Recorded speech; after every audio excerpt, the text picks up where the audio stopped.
began working on this painting by creating a sketch based on the image I had already formed in my mind. I used a B2 pencil and an eraser as my primary tools. First, I outlined the general silhouette of the figure, the position of the shoulders, head, and neck with light, almost imperceptible lines. It was important to maintain a calm frontal pose so that the image would appear open and sincere. Then I defined the shape of the head, the vertical axis, and the eye line to maintain facial symmetry.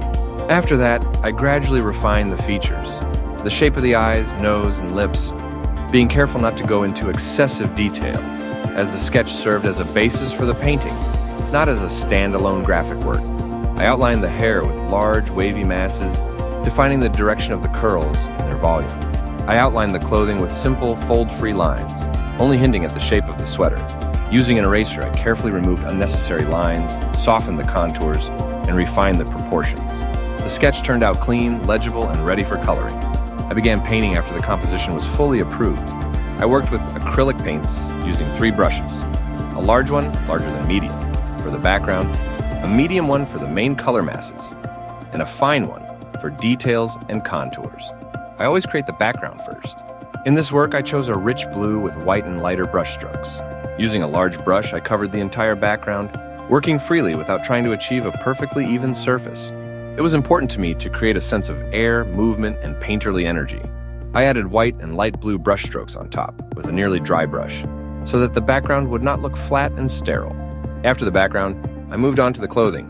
Using a medium brush, I laid down the main green color of the sweater.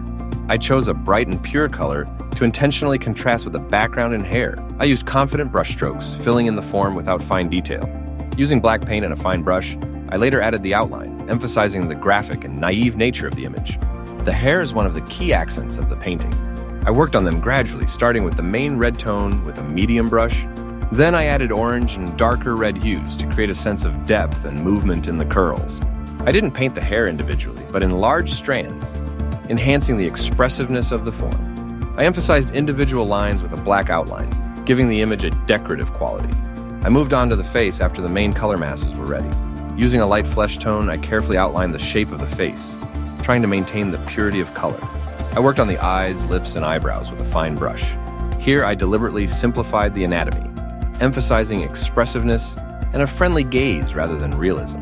Finally, I added small details, the lettering on the sweater, contours, and small color accents. Using a fine brush, I reinforced the lines where necessary and checked the balance of the entire composition. At this stage, it is important not to overload the work and stop in time. Critical assessment of the painting. What worked well? The painting works well thanks to the color. The contrast between the blue background, green clothing, and bright red hair makes the image memorable. The hair is the strongest element of the work. It is lively, dynamic, and immediately draws the eye. The overall image conveys warmth, sincerity, and a positive mood. The inscription adds a personal, almost naive, emotional accent. What's not quite right?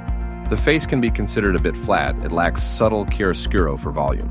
The proportions of the eyes and nose are slightly arbitrary, which may seem like a mistake to a viewer expecting realism. The background, although picturesque, could have more color nuances. What could be added or changed? You could enhance the volume of the face with soft shadows, add subtle tones to the clothing for depth, and diversify the background with additional color transitions or a rhythmic brushstroke. Style and audience. The painting is executed in the style of naive art, primitivism, and decorative painting. It will appeal to those who value sincerity, simplicity, and emotional openness, as well as fans of naive art, illustration, and personal, almost diary-like images.